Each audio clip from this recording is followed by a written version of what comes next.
আজিৰ এই ভিডিঅ'টোত এডিআৰই গ্ৰেড 4 এক্সামৰ কাৰণে কেইটামান অতি দৰকাৰী মেথছৰ কুৱেশ্যন মই লৈ আহিছোঁ। আপোনালোকে যদি ভিডিঅ'টো চাই ভাল পায় তেন্তে ভিডিঅ'টো লাইক আৰু শ্বেয়াৰ কৰি দিব। তেন্তে দেৰি নকৰি আমি কুৱেশ্যন কেইটা ষ্টাৰ্ট কৰোঁ। প্ৰথম প্ৰশ্নটো কি দিয়া আছে ইয়াতে? প্ৰথম প্ৰশ্নটো দিয়া আছে 64 square minus 36 square equal to 20 into x then x equal to ইয়াতে এক্সৰ মান কিমান হ'ব সেইটো ওলাব লাগে। দিয়া আছে 64 square minus 36 square equal to 20 into x. এতিয়া আমি এটা সূত্ৰ ইয়াতে প্ৰয়োগ কৰিম, সেইটো হৈছে a square minus b square. a square minus b square equal two আমি জানো a square minus b square equal to কি হয় a plus b into a minus b। ইয়াতেও এই একে সূত্ৰ আমি প্ৰয়োগ কৰিম। ইয়াতে a হ'ব 64 আৰু b হ'ব 36। গতিকে a square minus b square equal to কি লিখিব পাৰোঁ আমি? ইয়াতে 64ক a বুলি ধৰিম আৰু 36ক b বুলি ধৰিলে আমি কি লিখিব পাৰোঁ? a plus b। তাৰ মানে কি হ'ব 64 প্লাছ b মানে হৈছে 36 আৰু ইয়াতে হ'ব 64 মাইনাছ কি হ'ব 36 আৰু সমান কি হ'ব? ইয়াতে সমান কি দিয়া আছে 20 ইনটু এক্স। 20 পূৰণ এক্স আমি কি লিখিব পাৰোঁ? 20x বুলিও লিখিব পাৰোঁ। ইয়াতে মাজত পূৰণ হৈ আছে। এতিয়া এইখিনি যদি আমি সলভ কৰোঁ কি হ'ব? 64 আৰু 36 প্লাছ কৰিলে কি হ'ব? ইয়াতে 100 আহিব। 64 আৰু 36 ইকুৱেল টু 100 আৰু 64 মাইনাছ 36 ইকুৱেল টু কি হ'ব? ইয়াতে পূৰণ হ'ব কাৰণ ইয়াৰ ব্ৰেকেটত থাকিলে ইয়াতে পূৰণ হৈ থাকে, গতিকে পূৰণ হ'ব। ইয়াৰ পৰা এইটো মাইনাছ কৰিব লাগিব, কিমান হ'ব?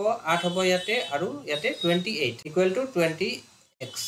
গতিকে 100 ইনটু 28 ইকুৱেল টু কি হ'ব? 20x ইমপ্লাইজ ইয়াতে এক্সৰ মান ওলাব লাগিব। গতিকে ইয়াতে 20 আমি কি কৰিব লাগিব? ইয়াৰ পৰা নোহোৱা কৰিব লাগিব। 20 ইয়াতে পূৰণ হৈ আছে এক্সৰ সৈতে 20, ইফালে আনিলে কি হ'ব? হৰণ হৈ যাব। গতিকে ক'ত আহিব? তলত আহিব। 100 ইনটু 28 বাই কি হ'ব? 20 ইকুৱেল টু কি থাকিব ইয়াতে? এক্স, অৰ্থাৎ এক্সৰ মান এইখিনি হ'ব। এইখিনি যদি আমি সলভ কৰোঁ কি হ'ব? ইয়াতে 0 0 কাটি দিব পাৰোঁ। 2ৰে আমি কি কৰিব পাৰোঁ? 28ক 14 হ'ব। গতিকে 10 পূৰণ 14 কিমান হ'ব? 14 10 গুণ 140 ইকুৱেল টু এক্স, অৰ্থাৎ এক্সৰ মান কিমান পালোঁ আমি? 140। অপশ্যন ডি হ'ব ইয়াৰে এনচাৰ। পিছৰ প্ৰশ্নটো কি দিয়া আছে? পিছৰ প্ৰশ্নটো ইয়াতে দিয়া আছে ইফ √3 ইকুৱেল টু 1.732 আৰু √2 equal to 1.414 the value of 1/√3 plus √2। ইয়াতে ওলাব লাগে কি? 1/√3 plus √2 মান ওলাব লাগে। 1/√3 plus √2। ইয়াতে √3 আৰু √2 মান দিয়া আছে।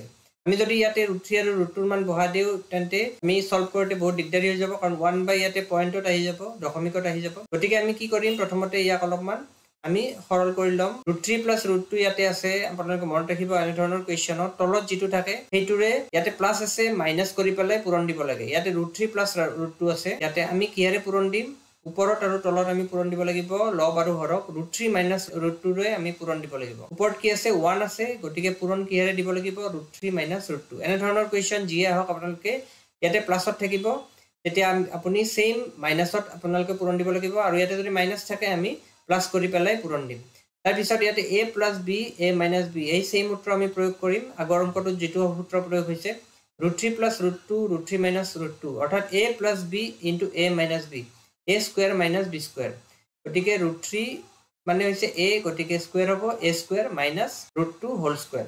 এইটো কি হ'ল? a plus b into a minus b যিটো সূত্ৰ আছে, a plus b into a minus b equal to কি হয়? a square minus b square.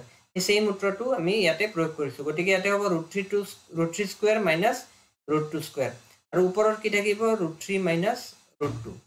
ইয়াতে স্কোয়াৰ আৰু ইয়াতে ৰুট কাটা যাব, স্কোয়াৰ আৰু ৰুট কাটা যাব। গতিকে তলত 3 বিয়োগ 2, 3 বিয়োগ 2 1 আমি নিলিখিলেও হয়, গতিকে 3 বিয়োগ 2 1 আমি নিলিখোঁ। ইয়াতে কি থাকিব? √3 মাইনাছ √2 থাকিব।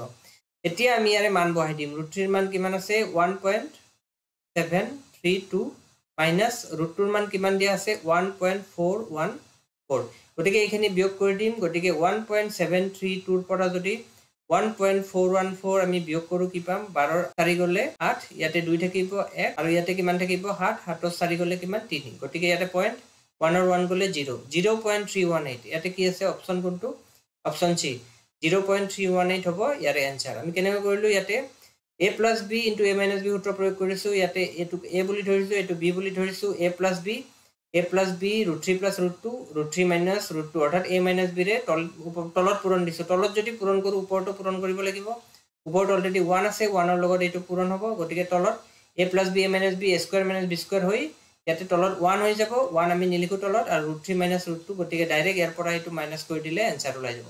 আমি যদি ইয়াতে ডাইৰেক্ট প্ৰথমে অংকটোত বহাই দিওঁ √3 আৰু √2 মান, তেতিয়া ওপৰত 1 থাকিব আৰু তলত ইয়াতে দশমিকত এটা সংখ্যা পাম। গতিকে সেইটো আমি সলভ কৰিব নোৱাৰো সলভ কৰাটো হেতু কি হ'ব টান হৈ যাব এনে ধৰণে আমি একেবাৰে সহজতে সলভ কৰিম পিছৰ প্ৰশ্নটো কি দিয়া আছে ইয়াতে √0.01 প্লাস √0.0064 এটো সলভ কৰিব লাগে ইয়াতে কি দিয়া আছে √0.01 প্লাস আকৌ √0 আছে 0.0064 ইয়াৰ ওপৰত √0 আছে গতিকে ইয়াৰে মান ওলাব লাগে প্ৰথমতে যেটো একেবাৰে ভিতৰত √0 থাকে বা বৰ্গমূল থাকে তাৰে মান আমি লম ইয়াতে 64 আছে 0.0064 গতিকে 64 ৰ বৰ্গমূল কিমান হয় প্ৰথমতে আমি এখানে লিখি লম 0.01 64 ৰ বৰ্গমূল কিমান হয় 8 গুণ 64 8 হয় ইয়াতে 4 ঘৰত দশমিক আছে গতিকে কেই ঘৰত দিব লাগিব বৰ্গমূল ওলাই গলে 2 ঘৰত দিব লাগে মন ৰাখিব এটো 4 ঘৰত দশমিক থাকিলে 2 ঘৰত দিব লাগে গতিকে এই দুটা এতিয়া কি কৰিব লাগিব আমি যোগ কৰিব লাগিব ইয়াতে পালো আমি 0.01 ইয়াতে দিয়া আছে আৰু ইয়াতে কি পালো 0. ইয়াতে আমি এনেকৈ 0 এটা দিব পাৰো আকৌ 0.08 পালো গতিকে এই দুটা এতিয়া আমি কি কৰিম যোগ কৰিম ইয়াৰে বৰ্গমূলটো উঠি গল প্ৰথম বৰ্গমূলটো আমি উঠাই দিলো 0.01 আৰু 0.08 ইয়াতে যদি আমি যোগ কৰো 0.01 আৰু 0.08 যোগ কৰিলে কিমান পাম 0.09 গতিকে ইয়াতে আমি কি হ'ব 0.09 হ'ব এতিয়া ইয়াতে বৰ্গমূল আছে বৰ্গমূল উঠাই দিম 9 ৰ বৰ্গমূল কি হয় 3 ইয়াতে দুঘৰৰ দশমিক আছে কি হ'ব এক ঘৰ দশমিক হ'ব গতিকে 0.3 হ'ব ইয়াৰে आंसर অপচন এ হৈছে ইয়াৰে आंसर ইয়াতে প্ৰথমতে আমি 64 ৰ বৰ্গমূল ওলাইছো 64 ৰ বৰ্গমূল 8 আৰু 4 ঘৰৰ দশমিক আছে গতিকে দুঘৰত হ'ব আৰু ইয়াতে 0.01 ৰ লগত এটো যোগ হৈ কিমান হৈছে 0.09 হৈছে তাৰ পিছত ইয়াৰে বৰ্গমূল লৈছো কাৰণ এই বৰ্গমূলটো অকল 64 ৰ ওপৰত আছে গতিকে প্ৰথমতে ইয়াৰ বৰ্গমূল লৈছো তাৰ পিছত এই দুটা যোগ হৈ যি হৈছে 0.09 ওলাইছে তাৰে বৰ্গমূল আমি ওলাইছো গতিকে অপচন এ হ'ব ইয়াৰে आंसर পিছৰ প্ৰশ্নটো কি দিয়া আছে the sum of three consecutive odd numbers is 1383 what is the largest number অৰ্থাৎ তিনটা ক্ৰমিক অযুগ্ম সংখ্যাৰ যোগফল 1383 হলে আটাইতকৈ ডাঙৰ সংখ্যাটো কি লিখিব লাগে ইয়াতে গতিকে অযুগ্ম সংখ্যা আমি কি ধৰিব পাৰো প্ৰথমটো যদি x ধৰো দ্বিতীয়টো কি হ'ব x + 2 আৰু তাৰ পিছৰটো কি হ'ব x + 4 কাৰণ অযুগ্ম সংখ্যা কি হয় অযুগ্ম সংখ্যাবোৰ দুইৰে হৰণ নাযায় 1 3 5 7 এবিলাক অযুগ্ম সংখ্যা বা অড নাম্বাৰ এতে কনজিকিউটিভ মানে ক্ৰমিক একেৰাহে যিবিলাক অযুগ্ম সংখ্যা আহে আৰু এনেকুৱা তিনিটা অযুগ্ম সংখ্যাৰ যোগফল দিয়া আছে 1383 গতিকে 1 3 5 7 1ক যদি x বুলি ধৰো তাৰ পিছত 2 যোগ কৰিলে 3 আহিব কাৰণ x + 2 হৈছে আৰু তাৰ লগত আকৌ 4 যোগ কৰিলে নেক্সটটো আহি যাব গতিকে x + 4 এনেকৈ ধৰি আমি কৰিব পাৰো কিন্তু গড় উলিয়াইও আমি কৰিব পাৰো ইয়াতে যোগফল দিয়া আছে কিমান 1383 আৰু কেইটা সংখ্যা দিয়া আছে তিনিটা সংখ্যা গতিকে গড় যদি উলাও কি হয় সংখ্যা কেইটাৰ যোগফল ডিভাইডেড বাই কিমানটা সংখ্যা দিয়া আছে হেতু গতিকে টোটাল যোগফলক যিমানটা সংখ্যা দিয়া আছে এটোৰে হৰণ কৰিলে আমি কি পাও গড় পাও গতিকে গড় যদি উলাই দিও আমি কি পাম ইয়াতে 3 4 গুণ 12 3 6 গুণ 18 3 1 গুণ 3 461 গতিকে যেটো গড় হ'ব এটো মাজৰ সংখ্যা ইয়াতে তিনিটা সংখ্যা দিয়া আছে গতিকে তিনিটা সংখ্যাৰ মাজৰ সংখ্যাটো কি 461 যদি পাঁচটা সংখ্যা দিয়া থাকে তেন্তে কি হ'ব ইফালে দুটা সংখ্যা থাকিব ইফালে দুটা সংখ্যা থাকিব গতিকে 461 ৰ আগৰ অযুগ্ম সংখ্যাটো কি হ'ব 459 কাৰণ অযুগ্ম হ'ব লাগিব 460 আমি ইয়াতে লিখিব নোৱাৰো 461 ৰ আগৰ সংখ্যাটো কি 460 হেতু যুগ্ম সংখ্যা তাৰে আগৰটো কি 459 আৰু ইয়াৰে পিছৰ সংখ্যাটো কি হ'ব 461 462 যেহেতু যুগ্ম সংখ্যা আমি লিখিব নোৱাৰো অযুগ্ম হ'ব লাগিব গতিকে কি হ'ব 463 তাৰ পিছৰ সংখ্যাটো গতিকে আটাইতকৈ ডাঙৰ কোনটো হ'ব ইয়াৰে এই তিনিটা সংখ্যাৰ ডাঙৰ 463 মানে কি অপচন এ হ'ব ইয়াৰ आंसर যদি লিখিব দিয়া আটাইতকৈ সৰু সংখ্যা তেন্তে এইটো লিখিম আমি কেনেকৈ ওলালো গড় উলাই দিছো আৰু গড় উলালে যেটো নম্বৰ আহে হেতু মাজৰ সংখ্যা হয় মন ৰাখিব এইটো 461 টো হৈছে মাজৰ সংখ্যা গতিকে ইয়াতকৈ ডাঙৰ যুগ্ম সংখ্যা কি 463 যেটো ক্ৰমিক দিছে গতিকে ইয়াৰ পিছৰ সংখ্যাটোৱে লিখিব লাগিব যেটো অযুগ্ম হয়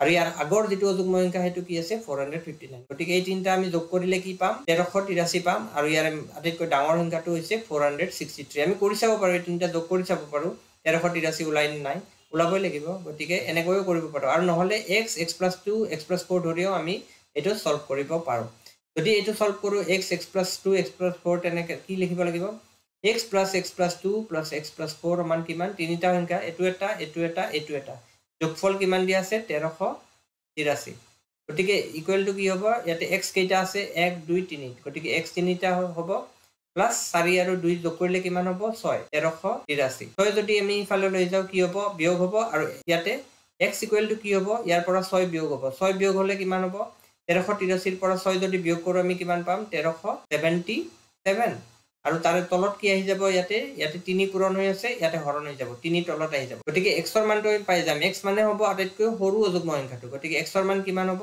ইয়াৰে হৰণ দিলে কিমান হ'ব 3 4 গুণ 12 ইয়াতে 17 থাকিব 3 5 গুণ 15 3 9 গুণ 27 459 ইয়াতে আমি পাইছো 459 এটো আটাইতকৈ সৰু গতিকে 459 ৰ পিছৰ সংখ্যাটো কি হ'ব যুগ্ম 461 আৰু তাৰ পিছৰটো হ'ব 463 গতিকে আটাইতকৈ ডাঙৰ হ'ব 463 পিছৰ প্ৰশ্নটো আমি চাই লও পিছৰ প্ৰশ্নটো কি দিয়া আছে 63 square minus 12 square equal to এটো একেবাৰে ইজি অংক 63 স্কয়াৰ মাইনাস 12 স্কয়াৰ এটো আমি সূত্ৰত কৰিম a square minus b square সূত্ৰত কৰিম ইয়াক a বুলি ধৰিলে ইয়াক b বুলি ধৰিলে আমি কি লিখিব পাৰো a square minus b square equal to কি হয় a plus b into a minus b গটিকে 63 স্কয়াৰ মাইনাস 12 স্কয়াৰ গটিকে ইয়া a বুলি ধৰিম ইয়াক b বুলি ধৰিম আমি কি লিখিব পাৰো a plus b মানে 63 plus 12 আৰু a minus b 63 minus 12 গটিকে ইজি হৈ গল আমি এক বৰ্গ যদি উলাব যাও ক্যালকুলেশনটো ডাঙৰ হৈ যাব ইয়াতে এনেকৈ কৰিলে কি হ'ব সৰু হৈ যাব এই দুটা যদি আমি যোগ কৰো কিমান পাম 3 2 5 আৰু 7 75 পূৰণ ইয়াতে ব্ৰেকেট আছে মানে কি ইয়াতে পূৰণ আছে ইয়াৰ পৰা এটো বিয়োগ কৰিলে কি পাম